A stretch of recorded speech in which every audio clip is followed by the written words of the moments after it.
Hey, everybody, welcome to a brand new episode of OK Boomer. I'm Will, And this is Thomas. and every week we give you a pre show, we highlight a Kickstarter, an Indiegogo, or a Fund My Comic project, whether it's a game or a comic or a graphic novel or what have you, like a big fat comic. Something.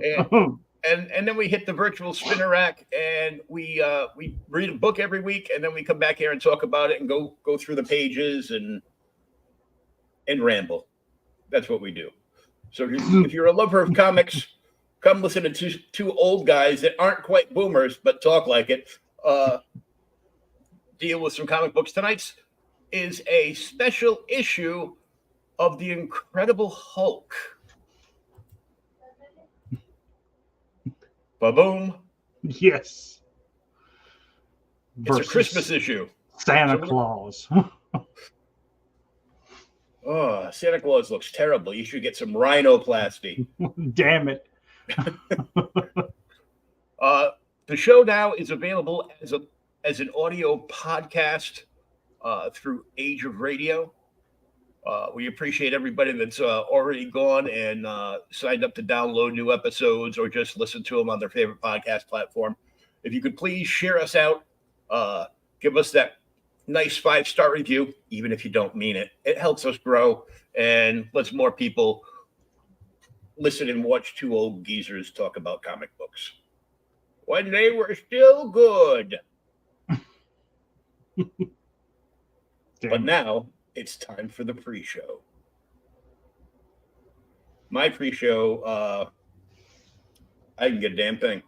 Really? So it's the Thomas pre-show. Damn it.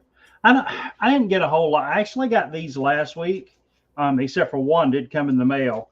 You ever buy anything off Macari? No.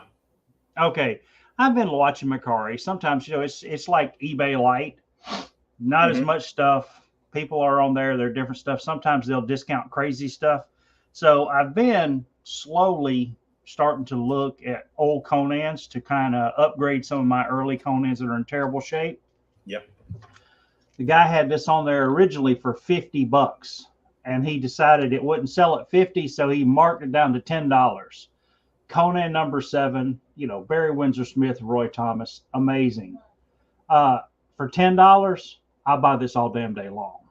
Hell yeah. I mean, it's, it's not a very fine, but it's definitely a fine, maybe a little bit better. And gorgeous covers, and mine was totally fragged, dude.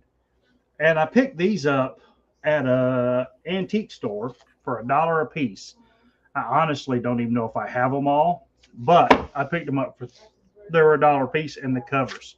Dude, you remember when he was doing Braithwaite? I can't remember. Whoever was doing the painted covers for Punisher back in the day. Yeah, Marvel Knights. Yeah. When the Punisher was still good before they cucked him. I mean, dude, look, all of these. I mean, the covers are just so. All that cover is freaking awesome. Him and the crosshairs.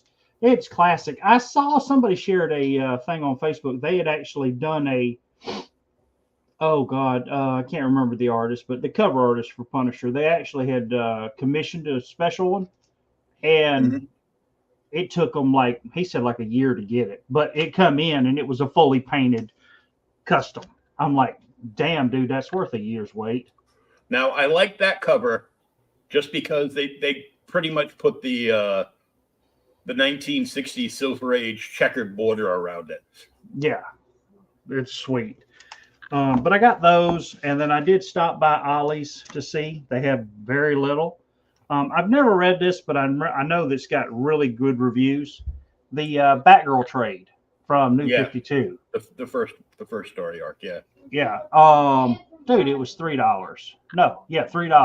$2.99.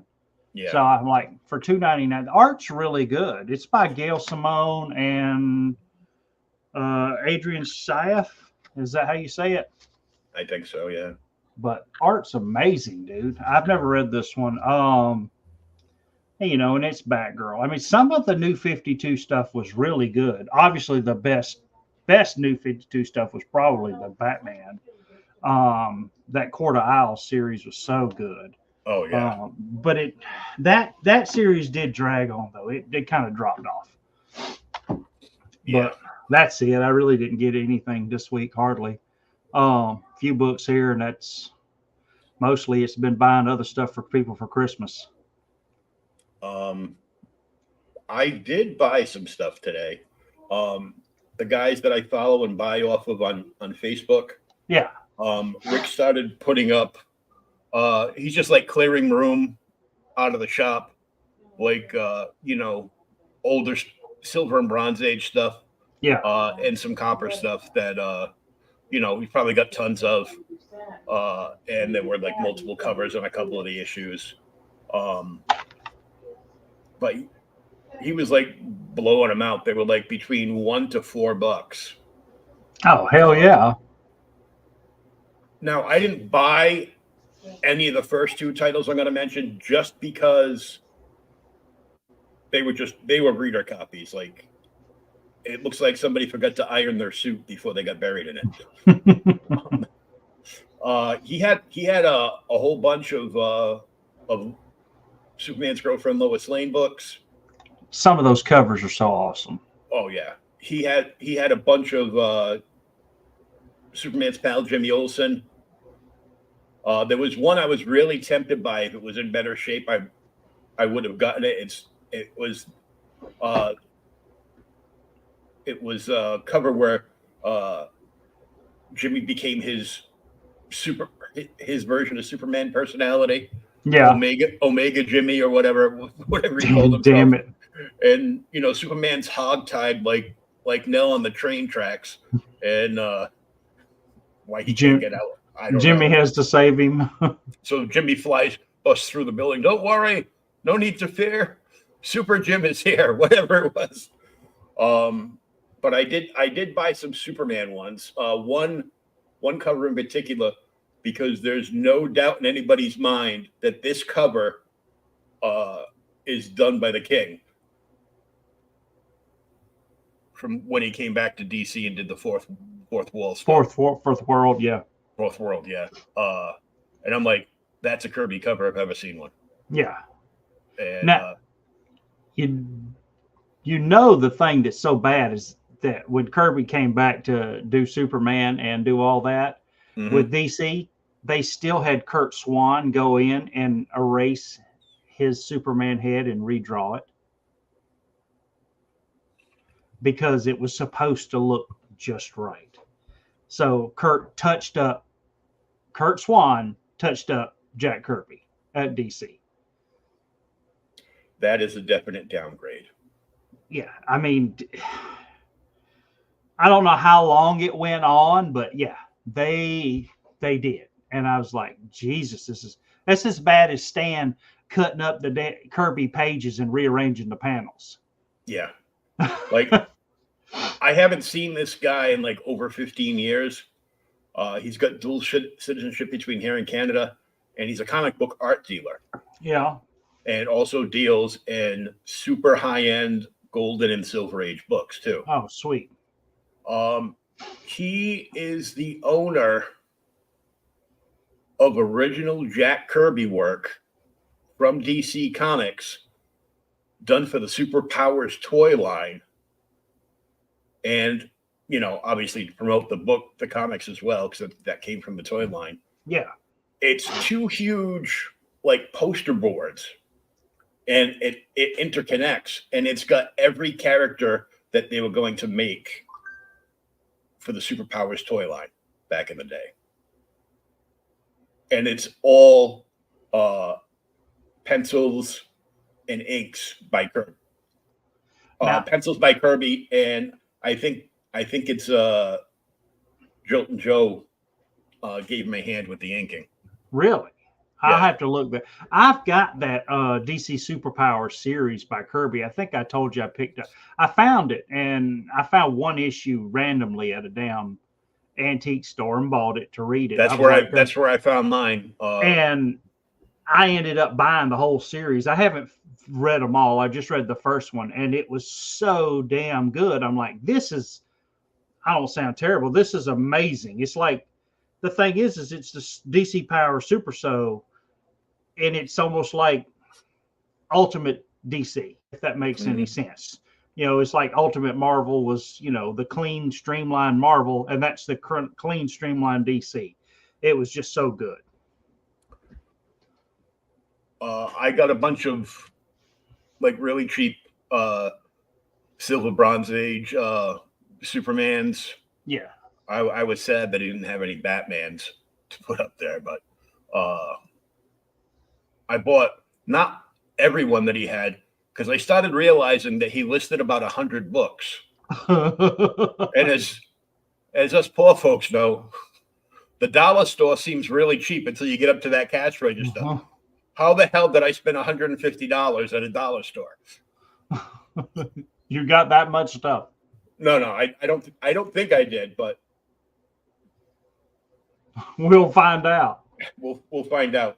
But if you got any doubles, remember, you do have friends south of the border. Oh yeah.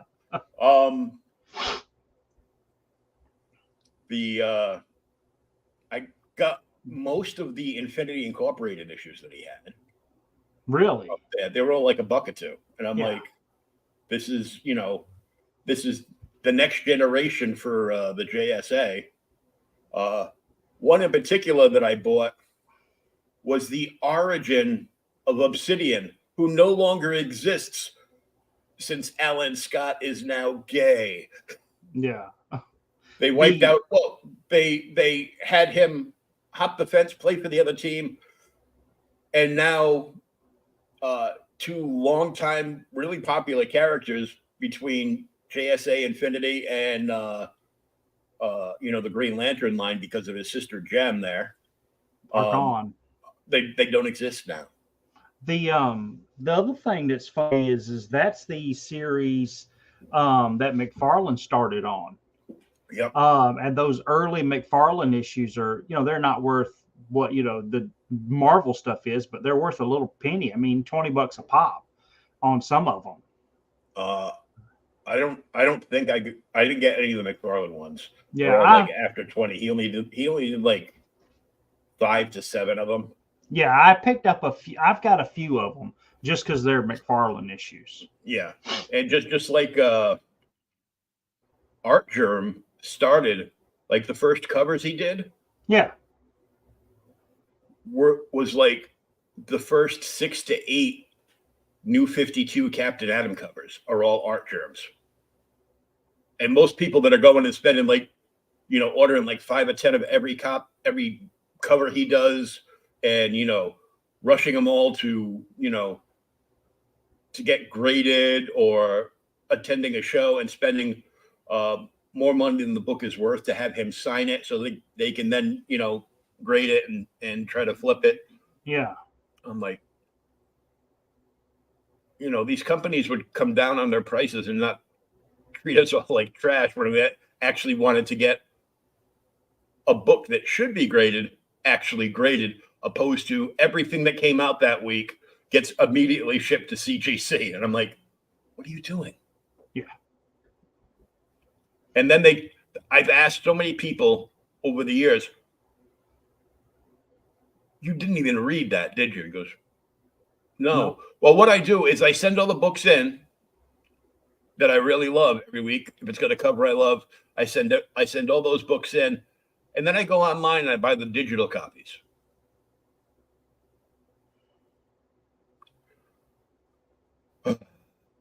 Kids. Yeah.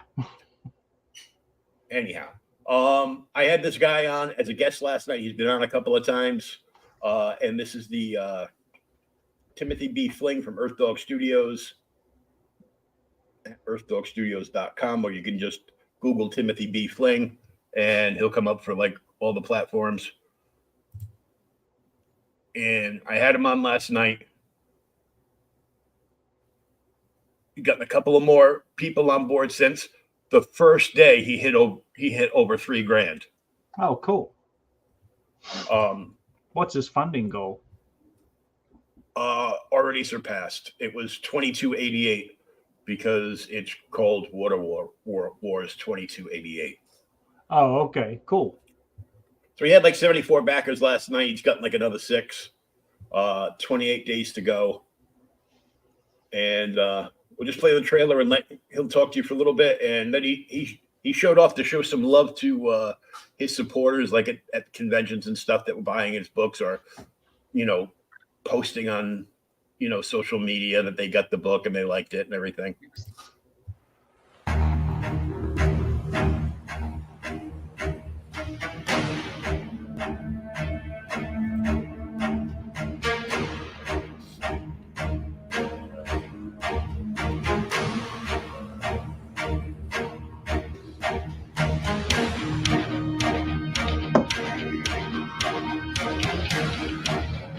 Oh, the art's good.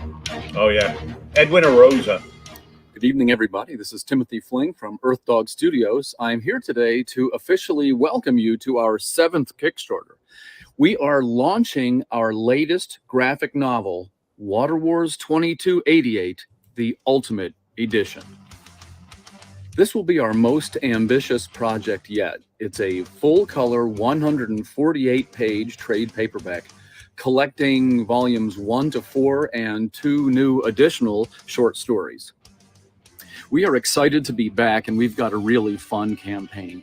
We've got radioactive tactical maps. We've got Chrome-enhanced trading cards. We've even got some epic downloadable theme songs. All of these are going to be produced with the high level of quality that Earth Dog Studios is known for. It's also important that I say thank you to our amazing backers. We couldn't have gone very far without your patronage, and it's been humbling, really, to see the growth of the brand. And I would like to welcome you back, the organic civilians, the comic collectors, and the new potential followers. I hope to see you behind the backer wall.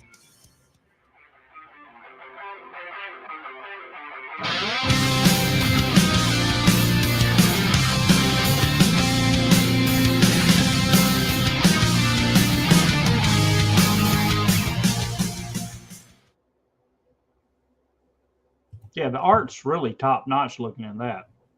Oh, yeah. So to make it a little juicier, because there's a lot of people that like just buy every book that comes out of the of the titles that they like and collect and read, or some people just buy everything the guy does because it's all like really good stuff. Yeah. This is the Kickstarter exclusive wraparound cover, and this is going to have extra stuff on it. Erwin Arosa is a fantastic artist, and he did this cover, but he's the regular interior artist. Who's doing the colors? Because the colors look really good on the inside. Oh yeah. There's a couple of different people. He just brought on a young lady who Timothy's the only one that actually lives in the States. Everybody else is like all over the world. Oh, okay. But I mean, I like the really clean art. That's what that looks like to me. Yeah. I mean, a lot of comics are sketchy or a little off now. That's really clean. It's got, I don't say that 80s vibe to it, but yeah. They've got that weird hippie palette where like the backgrounds are like all the same color on every page or something, like it's an advertisement. Yeah.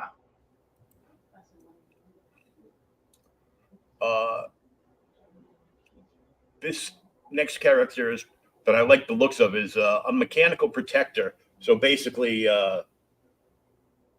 Cyborg or something. Yeah, like a Terminator, right? Yeah. He was telling me, so she's got like one mechanical arm and one humanoid arm, right? The person she's supposed to protect ends up losing an arm. So she takes off her mechanical arm and attaches it to the human. So the majority of the time, she's running around with her spear slash homemade trident. In one arm, and only has one arm for like the majority of the time while she's carrying stuff out. This is one of the new short stories, Okay. Ascendance of the Terramorph, which will remind you a lot. It reminded me immediately of Dr. Arcane and his Unmen. It's like a 1950s like sci-fi story Yeah. where a terrible disease is hit, and they start creating terramorphs of animals and people that are designed to resist the disease.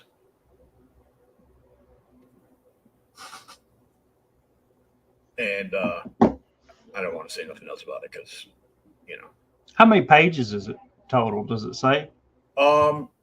Yeah, I don't want to misquote it. It's 148 pages.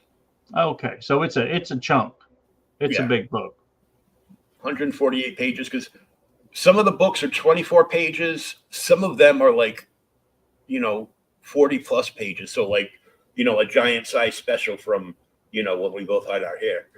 Well, that's the whole thing. When you can do Kickstarter books like that, if you need 40 pages to tell the story, you take 40 pages. If you need 20, you take 20. And he calls this the Ultimate Edition. There's 2 new short stories. One of the short stories was in another creator's Cthulhu anthology book. Sweet. But this is the first time it's ever been printed up under his banner. He didn't know that other book was going to be, because Travis has done some stuff that has a little bit of spice to it once in a while. Yeah. So they created this Cthulhu-headed goddess who was trying to move through dimensional portals, kind of like the beginning of the original Hellboy movie when they were opening up the portal to hell, like that. So it sounds cool. It makes me think of Stargate and stuff like that. But as she's coming through the portal, she's naked. Oh Lord. And their editor call goes, "Oh no, all this stuff is all ages. We can't do that." So they fixed the problem by creating these billowing smoke clouds covering up all the bits. Now in this edition, she is fully clothed and covered, kind of like the other indie book there, Tibby the Time Traveler. Yeah. With the bubble bath, The Mr. Bubbles covering her up everywhere. And there's like some from the different volumes. There's like the cover and a couple of preview pages, so you can see kind of like what's going on. You meet another character in volume 1. This gives you like more of like the militant stuff that's going on, and then you get the cyborg girl. Don't forget to drop the link in the chat. Oh, it's already up there. Is it? Okay. Oh yeah. Want to make sure. I should probably go to that. Yeah. Yeah, there it is. There's a link right there, and it's also all these are in the description too. And there's our link for everywhere you can follow us on social media.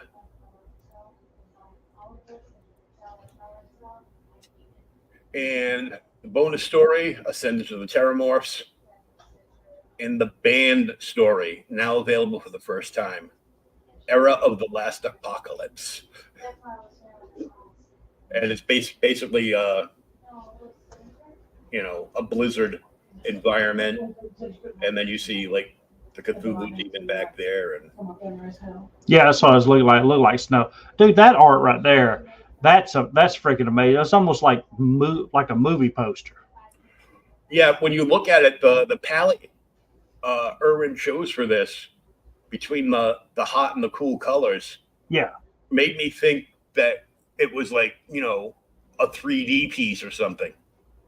no, that's just a regular wraparound cover that he did. And I'm like, well, that's pretty sick. This is the first book. So, Water Wars, all the short stories collected together. This is the second trade. The first trade, which this is the art for the wraparound cover, is available as well. And here's some of the interiors.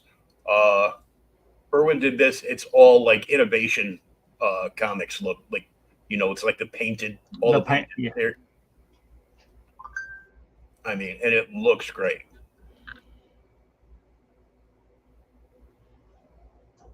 And as he wrote, who will love Water Wars? Well, if you're a sci-fi fan, you're gonna like it. If you like characters like Ripley from Aliens, Tank Girl, stuff like that, then Oh my God, I hadn't thought of Tank Girl in years. I would have been able to say that, but the other day, out of the clear blue, I fell asleep on it. But it came on Tubi, so I'll just put like some superhero stuff on and just fall asleep. Tank Girl came on. Tank Girl came on, yeah. Tank Girl came on right after the original Chris Reeve Superman movie. Oh God, that movie's so good. But he says if you like lavishly rendered sci-fi magazines like Heavy Metal, Saga, or even Y the Last Man, you're definitely gonna like this. Yeah, that looks really good. I'm not too I like crazy. the werewolf guy looks kind of cool. Yeah. And until you have a werewolf guy in front of you with like a giant hammer. 80-ton hammer, yeah. He's gonna beat the hell out of you. Suddenly, I'd rather fight Harley Quinn. So the rewards, for $5, you can get a digital edition of the new book. A $15 deluxe digital will get you both. The new trade paperback is $29, and the original trade paperback called Water Wars Chronicles is $30. But if you buy them both, you can get both of them for $44. Oh yeah, so it definitely save you money to get both of them. Yeah. He goes, I there's no reason for me to be greedy about stuff. He goes, I'd rather underprice a bunch of stuff and have more people reading the book than not. And more eyes on the product is always better. Well, see, that's the whole thing. If he builds his market, then later on he can bring the price up a little bit as he develops the fan base. Yeah, I think he's doing pretty good. I mean, he raised $3,000 and over $3,000 in one day. Yeah. So, and this is the guy. Remember, I showed off the laser etched wood plaque for the cryptid book. Yeah. The UFO, right? Picking the guy up. Mm-hmm. Same thing here. You can get a laser engraved wood etching, and there's a drop down menu with multiple choices, and there's also he said that if somebody is buying this and they would like a certain panel from the book, that you can contact him and he can set it up and he can run it as a test run. Oh, that's cool that they're willing to do that. Yeah. Then there's the Irwin Arosa cover collection for the new trade, the floppies from the new trade. Then there's a collector's deluxe set, which is both trades, the wood plaque,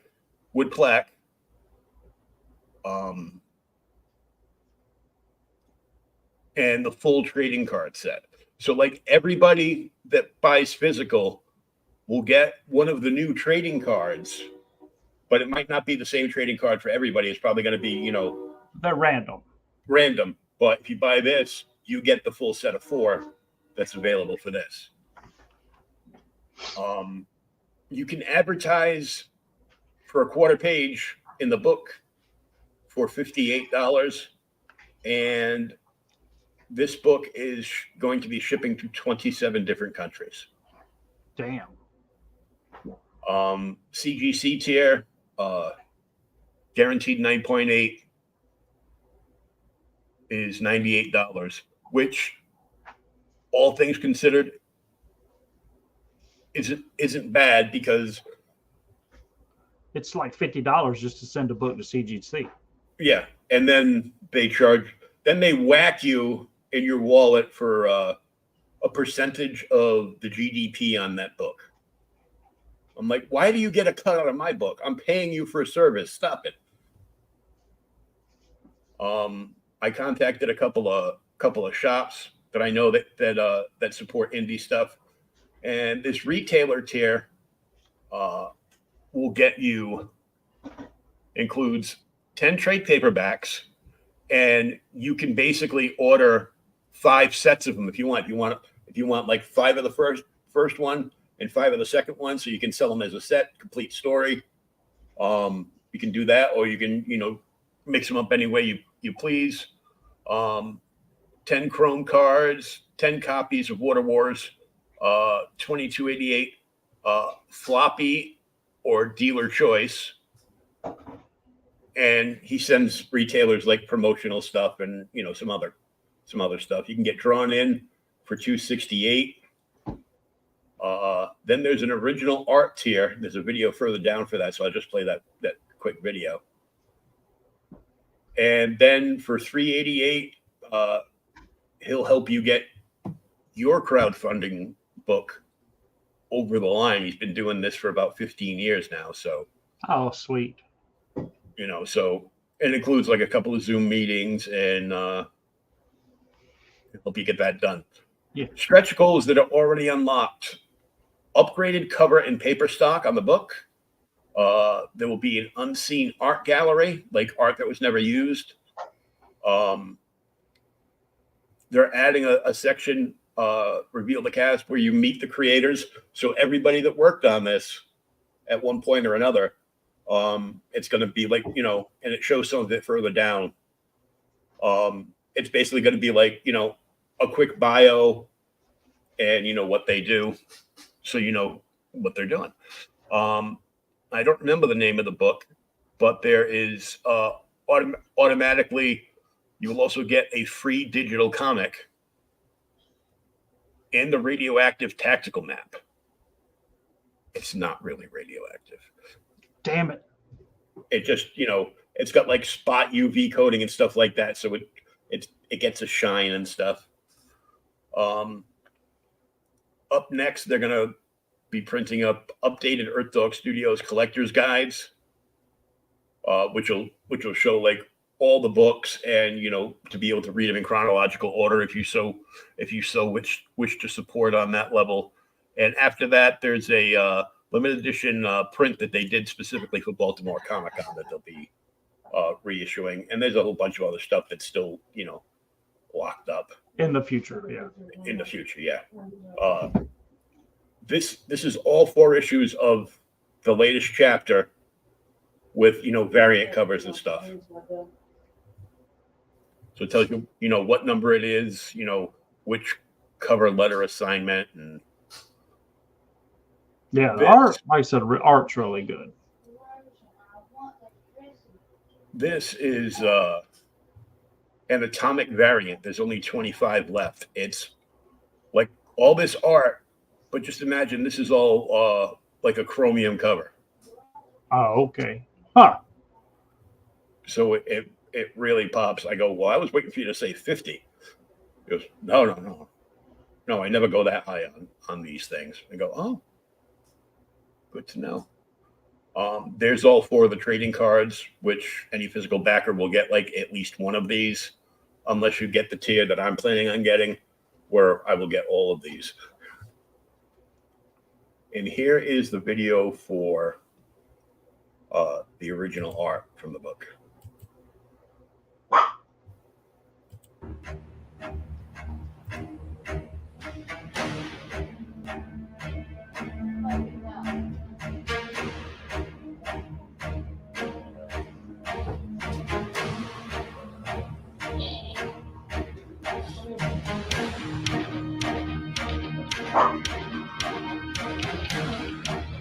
Great line work, though.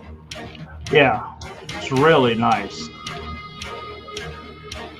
Got our classic 9-panel layout there. Yep.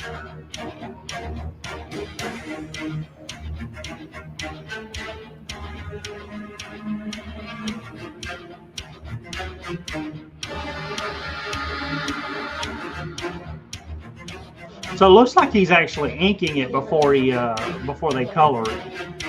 And Yeah, ink, and he's laying down some shadows. So, because he wanted to be able to sell the original art for because there's so many collectors out there that just love buying, like, comic pages. So this is all traditional pencil and ink work, but then they scan those in, and it's digitally colored.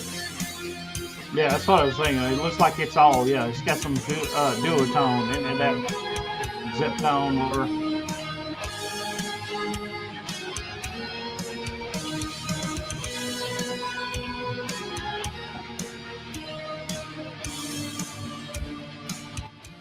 Very cool.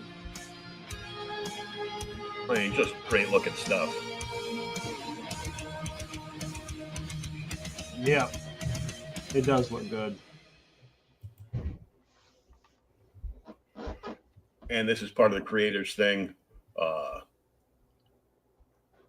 Some of the people that worked on the book, I can't even attempt to pronounce their names, so I will not.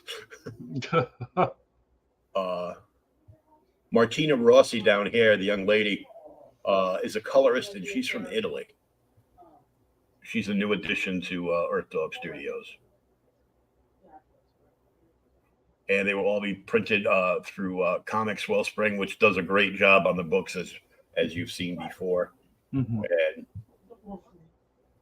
so if you're a sci-fi fan, this is definitely something you want to check out. Something to enjoy. Something to enjoy, indeed. And now, for the reason we're here.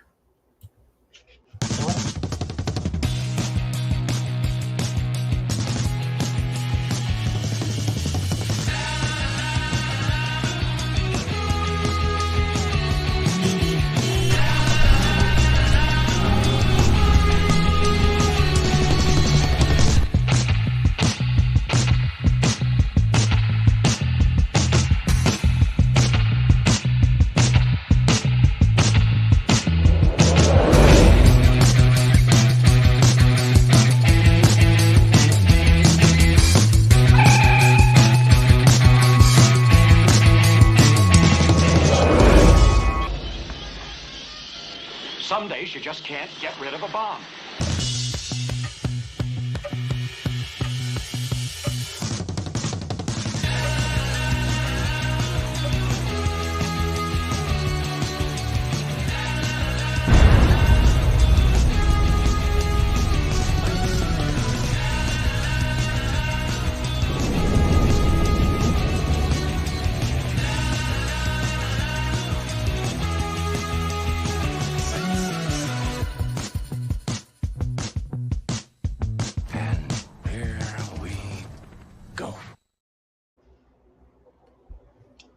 Yep. We're all back. There we go. So last week you asked me what book to read. I was just in a weird mood, and I was like, I don't know. I got to figure it out. And then I said, it's Christmas time, and I was like, I remember Hulk fighting Santa, and it took me a minute to hunt it down and get it to you, but I did. Yep. And damn it, I'm glad I did.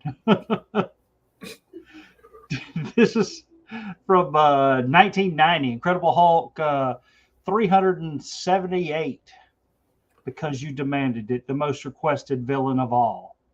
That's right. Yep. With what? With my all-time favorite Hulk and Aquaman writer, Peter David. Oh, dude. We got to go ahead and say, have we ever done When Cometh the Commuter by Spider-Man, like 262 on the show? I don't think so. We need to do it because it's by far one of my favorite Spider-Man, issues of all time, and it's by Peter David. I mean, we just need to go ahead and let everybody know. If you don't know, Peter David's been writing comics since the frickin' early 80s, late 70s, maybe. And he has written probably some of the greatest comics of all time. And they're all standalone. He was so good until there were some problems in Peter's life. Yeah, he had some serious problems. He had a bunch of health issues and some other stuff. Yeah. It took me multiple trips to Dragon Con before I finally met him. I still have not met him. Yeah, I met him. I had him sign the very first issue of Incredible. So this is 378. I had always kind of read the Hulk on and off, but the very first issue I ever bought and was like, okay, this is so good I could never miss it again. And I haven't missed an issue since, was 348. I came on because I had read Hulk for free many times. Yeah. Growing up, because I'd go up to the pharmacy with my mom on a Sunday and get to pick one if she was feeling generous and I had actually passed any tests that week in school. Damn it. I might get two, because they were only 25. They were only 25 cents, but yeah. The Financial Times back then were like, oh, like they are now. So, it wasn't easy. But my one of my oldest friends, Mike, one of like the 37 and a half different Mikes that I know, he would go up and he'd buy he'd go up to one of the 5 and 10s pharmacies. It was Merlin's, the one that we went to because it was the very top of the street. There was a Ben Franklin's down the road where most of my other friends that I still talk to that were, always loved comics, used to get stuff. Merlin's was very heavy DC Archie stuff. And Ben Franklin's was like a Marvel fanboy. Like ridiculous amounts. Like I had never even heard of the X-Men until they guessed it in that one episode of Spider-Man and His Amazing Friends. Oh, on TV back in 81 or whatever it was. Yeah. And I'm like, and I thought Wolverine was stupid as hell.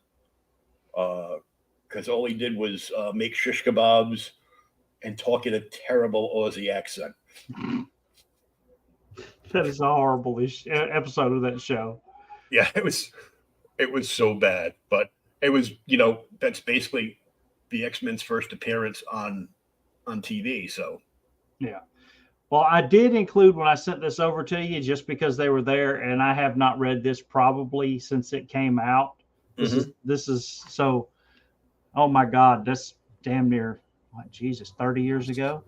Yeah, 33. The ads were in here, so I included the ads.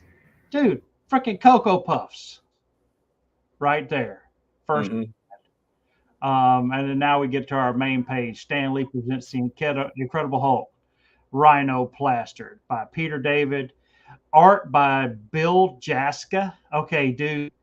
Bill Jaska has got to have done more stuff because it's awesome.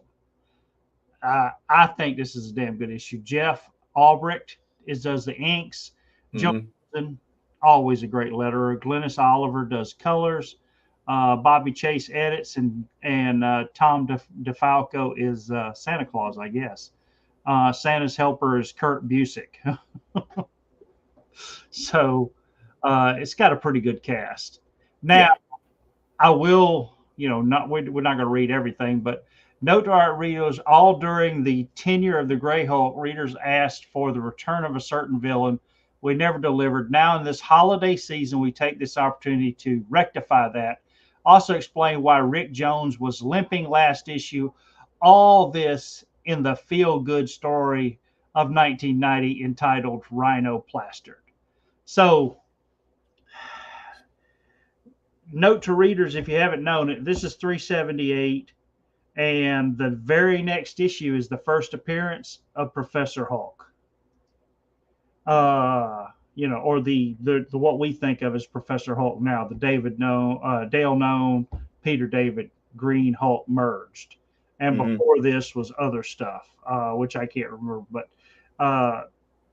basically, Rick Jones, Betty, and Marlo and Bruce are all in the hospital with Doc Samson, who is trying to get to the bottom of why the Hulk or Bruce has multiple Hulk personalities and fix it. And Betty and Marlo are kind of at each other a little bit here because Betty's married to Bruce and Marlo is dating the Hulk.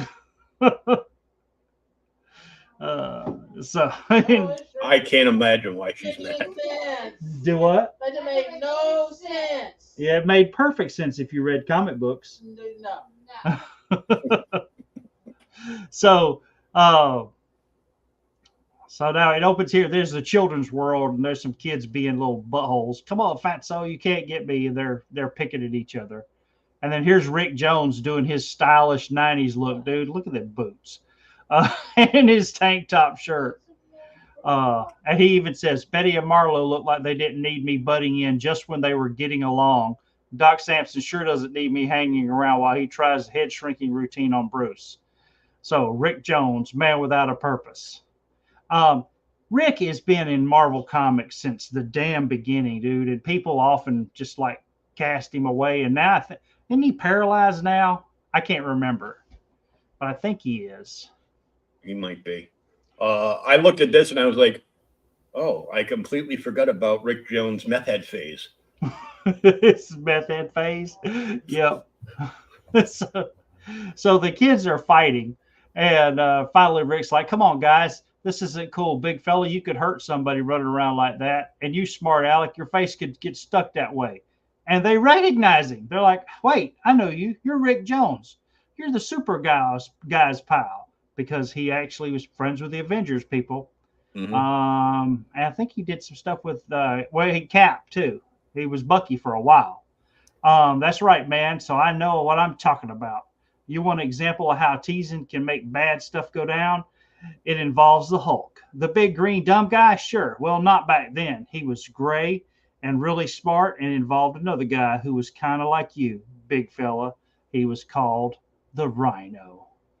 And so this is Rick Jones is actually trying to tell these kids why they should act better. And the story flashes to the Rhino, who is alone at Christmas, miserable as hell, and cold. And he tries to approach these hobos who see him and they're like, oh my God, it's the Rhino. It's a supervillain. And they run away from it. And of course, he actually freaks out. He's like, I'm stuck in this stupid costume. You know, I got no money, no prospects, no friends except for other supervillains. And they never want to talk about football or broads, anything except fighting superheroes. My life's in the sewer. Yeah, that was the running gag. The fact that he was like the supervillain that couldn't remove his costume. Yeah. Well, him and Scorpion. Yeah. How do they go to the bathroom? Yeah. It's like Dune.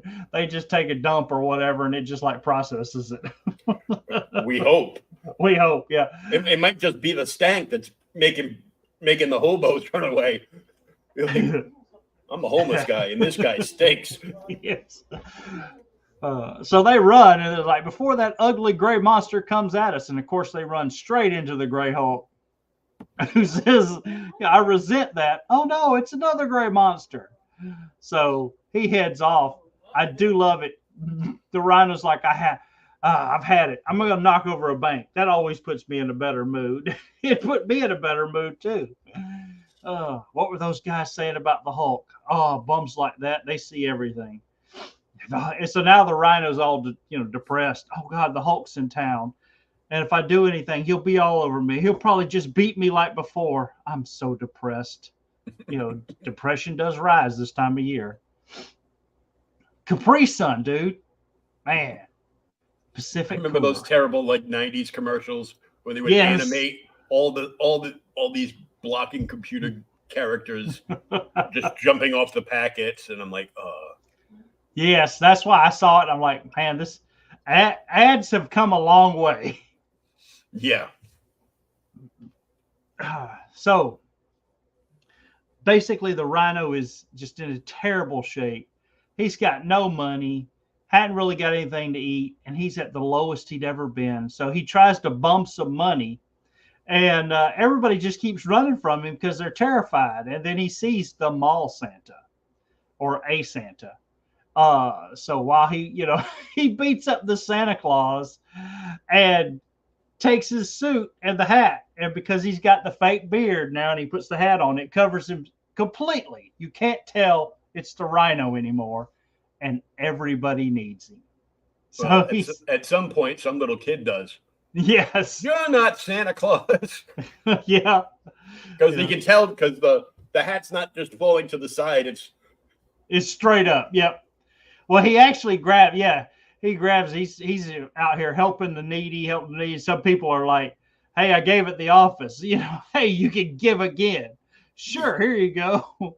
And the mall operator comes out. "Hey, sir, a moment of your time, please." Oh, dude, Mega Man 3.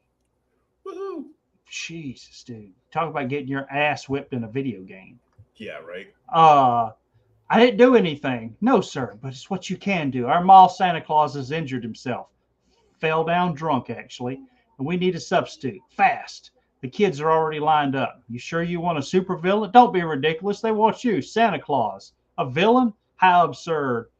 And then everybody's so excited to see Santa because he shows up. And, Rhino even does a little tear. He says, "This is the first time I've ever been greeted with joy and happiness instead of screams. This is wonderful. Adulation, love. Maybe I should have thought of this sooner." And of course, he weighs so much he breaks the damn chair. So they're like, "We'll hurry up and get a reinforced force chair." Look at him, a big old tub of lard. So now it's damn concrete blocks. Oh, Yeah, I do that to chairs too. you do that to chairs too? So now here, his first kid, this is back when you could do this. You can't anymore. He says, "All I want is superhero action figures. The Batman, the Superman, the Spider-Man, the Captain America, their vehicles, the secret headquarters." And Santa, the Rhino, says, "Don't you want any villain action figures? Like maybe the Rhino?" "Oh, who needs villains? They just get beat up all the time. They're dumb and ugly." And Rhino about loses it. He's going to sling this little bastard across the mall. He's like, "Hey, you got a horn under there. You're the Rhino." He feels the hat. Mm-hmm. "Listen, kid, breathe a word of this, and I'll give you a hoo-hoo right up the wazoo. Got it? Good." "No, Mom. Honestly, it's the Rhino back there." "You can't have a rhino, dear, or a pony, or another live animal. Now we'll hurry. We can catch the sale at Stearns." And then, of course, these three people. One of them is Rick Jones. The other one is it's not Clay Quartermain. It's Chris. What was his last name? Oh God. And then Bruce, the Rhino. God, do you remember when cards were so big? They're coming back. Sports cards. Yeah, but they want like $35 for a pack of 4. Yeah. That's how you can tell how dated this book is, because the basketball cards. Oh my Who God. is it? Magic Johnson and Larry Bird. Yeah. Michael Jordan, Isaiah Thomas, Karl Malone, Magic Johnson, Larry Bird, and Patrick Ewing. Well, at least there's one white guy in the NBA. Damn it. All right. So, and now here we go with the dropping cultural references again. And back with Santa. Give me a Nintendo with a Turtles cartridge. I wonder what Turtles cartridge they're talking about. And give me a new bike and give me a give. Well, if you want stuff, you just take it. He slings him and he starts screaming. "You see that bike over there, that luggage, the bowling balls, take them. Don't want to be a wimp. Make a statement." So now we see. You see, kids, the rhino is what we call manic depressive. We know people like that. Earlier, he'd been really depressed. Now, though, he was getting manic, and that's when we spotted him. I got a funny feeling about that guy. You think maybe? Hold it. Where's Bruce? It's close to sunset. Oh, dude, Capcom. So Bruce runs away because at sunset, he turns into the Gray Hulk now, and he runs into the bathroom, knocks poor guy over that was going to go in the stall. He's in there. He's just like, hey, you geek, you couldn't wait your turn. And Bruce is in there. Come on, it can't be bad. Move it. Other people got to use it too. The Hulk breaks the door down and throws the toilet paper at him. It's all yours, buddy. I thought it was funny. There was so many like little quips in this that it was hilarious. Yeah. So now back at our Santa Claus, finally you get the one bastard little kid that's going to poke and pull the beard. Mm-hmm. And they finally pokes him in the eyes and pulls the beard off. And we realize that he is the rhino. I bet you're a supervillain, because supervillains are big and dumb and ugly, and no one's bigger and dumber than uglier than you. And he even kicks him in the leg, but it pisses him off. He says, that hurt good. And Rhino does. He picks one of the kids up and slings his ass through the mall, only to get caught by the Hulk. Step aside, kid. Who are you? I'm the spirit of fractures yet to come. Oh. It was at that moment, little Johnny realized he effed up. Yes. Is that voice? It's the Hulk. Those lips. Who forgot those lips, those eyes? It's the Hulk swiping my color scheme. Of course, they get into a big ass fight. All right, hot shot. You made big dumb and ugly, but this time you met your match. I don't know. It sounded from the lines you read of the Rhino just now. It sounded like he was kind of crushing on Hulk. Yeah. Damn it. Ooh, those lips. Ooh. That's so they a little awkward. The comic book shop here. Yeah, look at those colors. Look at sit right there. See, look at those carefully at the rocks on the cover. You see it's just Lost in Space on Trek 15. Dude, I almost want to go back and look up Star Trek 15 and see if that's on it. And then there's the Jupiter 2's outline. That's hysterical.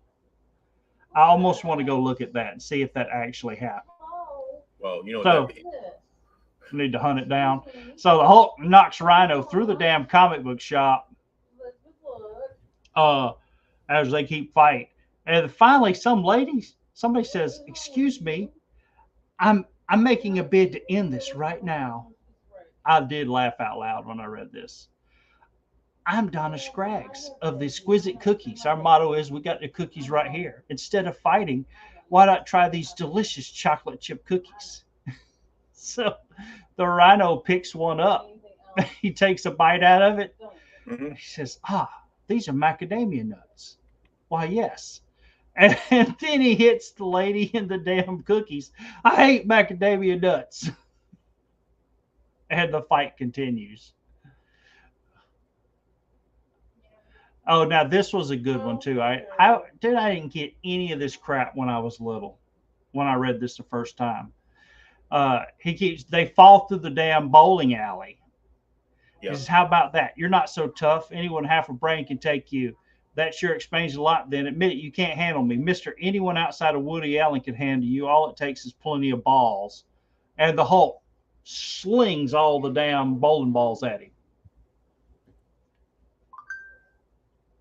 Adios. Finally, Rick and Chris there, they get hauled.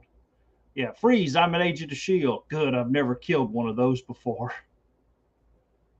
Dude, this is one of the hardest video games ever freaking made. Yeah, that company was awful. It was like, we get a lot of complaints from parents that they spend all this money on a new game and the kids finish it like in a day. You ain't gonna finish this crap in a day. ones. We're talking about old video games. You have the right to remain silent. Yeah, keep at him. You bored him to death, Clay. It's Clay Quartermain. Okay. Clay Quartermain. Yeah, and I'm gonna gore you to death until I ho ho ho. Damn, the Hulk's got the beard on. Knocks the hell out of the Rhino. Dungeon. You can buy that game now. It's only the new versions are like $100. The new version of almost any game is $100. It's ridiculous. You've been very bad this weird dimwit, and Santa's gonna have to turn you into Christmas mulch.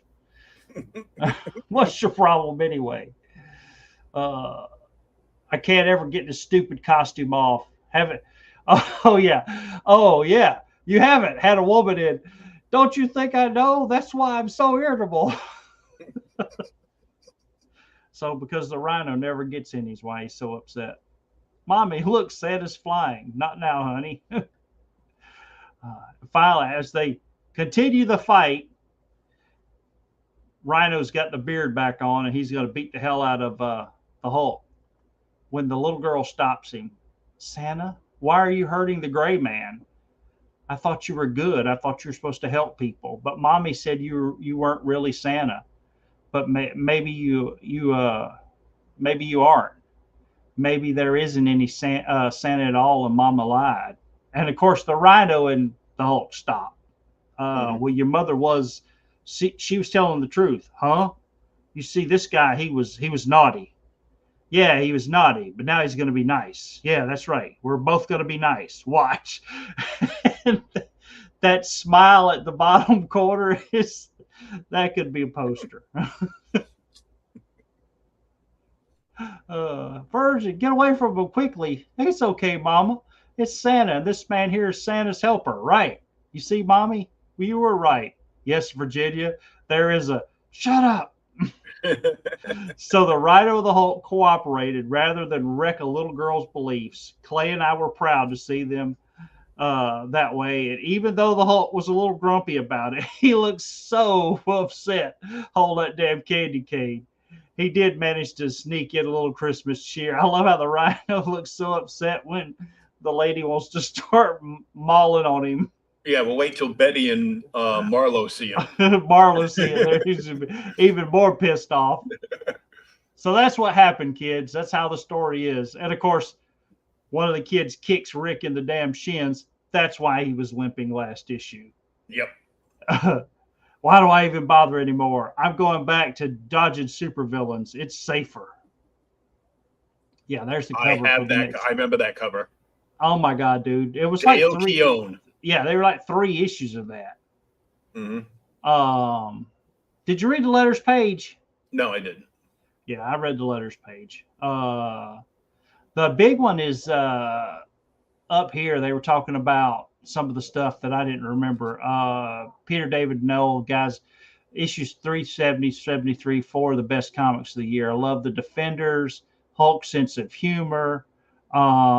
But the thing that got me, I love the Return of the Defenders. The Hulk sense of humor is on 370, page 9, panel 7. The scar on Bruce's back, the Golden Door, the Dark Hulk, Wisconsin Tourist. I'm from Madison. The Dark Namor, and then footing the Green Hulk back behind the door. So I mean, all this is stuff that I was reading, and I was like, this is kind of played into that Immortal Hulk run that just ended up. And, they're kind of bringing back in the new Hulk. But, yeah. Man, 12 issues for $11.25. That is what one #1 costs for Marvel now. Yeah, that's 94 cents versus $1.25 on the newspan. That's for those issues. And then up top, you can get Amazing Spider-Man, $9 for 12 issues. Spider-Man, Avengers, West Coast Avengers, Cap, Conan, Daredevil, Dark Hawk. Oh, my God. Guardians of the Galaxy, FF, G.I. Joe, Gru, Hulk, Iron Man, Marvel Age, Marvel Tales, New Warriors, Punisher, Quasar, Silver Surfer, Spectacular Spider-Man, Submariner, Thor, Transformers, Web Spider-Man, X-Factor, and X-Men were all dollar issues, 75 cents a piece if you got the damn subscription. Mhm. What you also got with that is all of your comics bent in half in awkward ways from the mailman from having to deliver your comics. Oh, hush. You can't have everything. But I was like, oh, crap. And then, of course, you got the cool Chiller Be Chilled. And then the back cover was the Punisher video game. I Dude, had that would probably set people off today. Oh, God. LJN. This was, like I said, it was. I wanted something a little different. Hulk is probably my favorite Marvel character. And we have not read much Hulk at all on the podcast. So haven't done My Little Pony either. no, we haven't And done they're going to stay that way. I hadn't done My Little Pony either. So I was like, what do we do? Santa versus the Hulk by Peter David. I thought it was great. I do have a My Little Pony joke. Oh my God. Is it safe for work? Yeah. So do you know what they call boys that like My Little Pony? They were bronies. Oh, my dad got it wrong. What? That's the punchline of the joke. Your dad got it wrong. Think if it was the 70s, what would we call somebody that liked My Little Pony? Oh my God. It's not a very popular term nowadays. No. But I did find the Star Trek.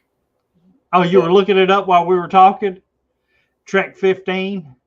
Trek 15 from DC, because before Jeff Lemire was writing multiple books for every publisher on the planet every month, Peter possibly David every week did. sometimes, Peter David was doing it too. Yes. So he's working for Marvel and DC at the same time. Oh, he was writing Trek at this time then, wasn't he? Here's a plug with it, because they're talking about the. I didn't see where the rocks formed the Jupiter, but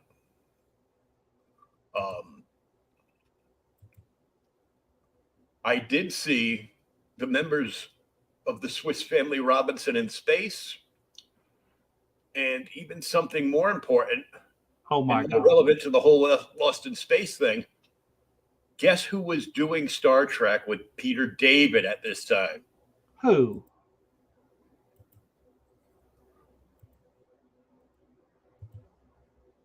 You gonna show us?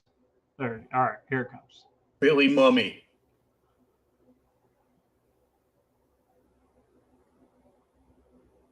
End of the World, Star Trek. Okay, let me blow this up. Peter David, Bill Mummy, Gordon Purcell, and Arnie Starr. And Arnie Starr. So there's, Shuttlecraft 5 going back to the ship. Episode 15, Thomas. And there's the Robinsons. Yeah. Season 1. What? So you looking at season 1? Oh, there's the DC comic. Wrong. Go on down some more. You do this. Well, it says Star Trek, so I thought he was talking about the series. I was talking about TOS. Yeah, I'm trying to see if I can see where they were talking about where it says Lost in Space or. I'm not seeing that, but obviously there's the Robinson family down the bottom around the rocks. But they said, dude, it's Lost in Space right there. Look at it. LOST, Lost in, and then there's space. SP, the A, the P and the A are upside down. CE, Lost in Space. It's all It's all upside down. LOST in space. Yep. Damn. So there it is. Hulk 378 has a collection to damn Star Trek 15 from DC. From 1990 from DC. Like I couldn't find a regular picture of this because it was showing like everything but. But Yeah. this is from like an eBay listing. They're asking like $850 for it. I'm like, well, for $850, you should, and plus shipping, you should, you know, Give it us a should little come bit with better a signature picture. from Billy Money, you know. Yeah, that's pretty cool. So something they were actually talking about in the book is for real. Mhm. I'm gonna have to buy a damn Star Trek 15 just for that. Put them together. And I don't think we've done this book that I picked out, keeping with the Christmas theme. Okay.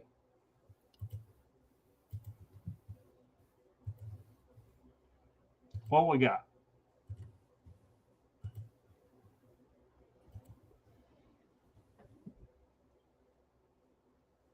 No. No, we haven't done it. Silent Night, Deadly Night. This isn't the no, this isn't the Batman. This isn't the Frank Miller story, is it? I don't think so. No, that's in 5-Star Spectacular, I think. Yeah. Crap, how dare you. What is this? 239. 239. Yeah.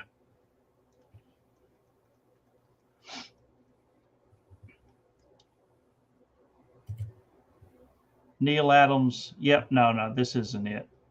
Yeah, Silent Night, Deadly Night's different. Yeah, the Santa Claus Wanted Dead or Alive is the is in oh God, is in the Spectacular. 5-Star Spectacular. No, we've never done that. Cool. And we And get to stay with the Christmas theme. yep, stay with the Christmas theme, and also at the same time, Oh, you had her attention. you got 52 pages For a quarter. for a quarter. Yes. Oh, now I get why there's so much depression around Christmas time. You're trying to remember back when you could get 52 pages of comic book for a quarter. And now, if you want to go buy this book, it's probably like a $30 or $40 book. If not more. Yeah, because it's a 52 pager. And it's got art by Neil Adams. Yeah. So, and even more money if for some reason you decided this was the book that you wanted Neil to sign, because he can't sign him no more. No, so I was glad I got to meet him before he sadly passed. So yeah, sadly I've never met him. well, there's only one way to meet him now. I will. I'll get it over to you, and then we'll be back next week with that one. Awesome. Everybody have a great evening. Thanks for tuning in. Thanks for just lurking and not saying anything and just listening to us ramble up about silly stuff. And we'll be back next week. We will check out another crowdfunding project during the pre-show. Hopefully, I might actually have something in by then. Never know. Never know. So until next time, go read a comic book and have a wonderful time. That's my nice language. It's coming from watching Chris Reeves portray his iconic Superman character. Neat. Neat.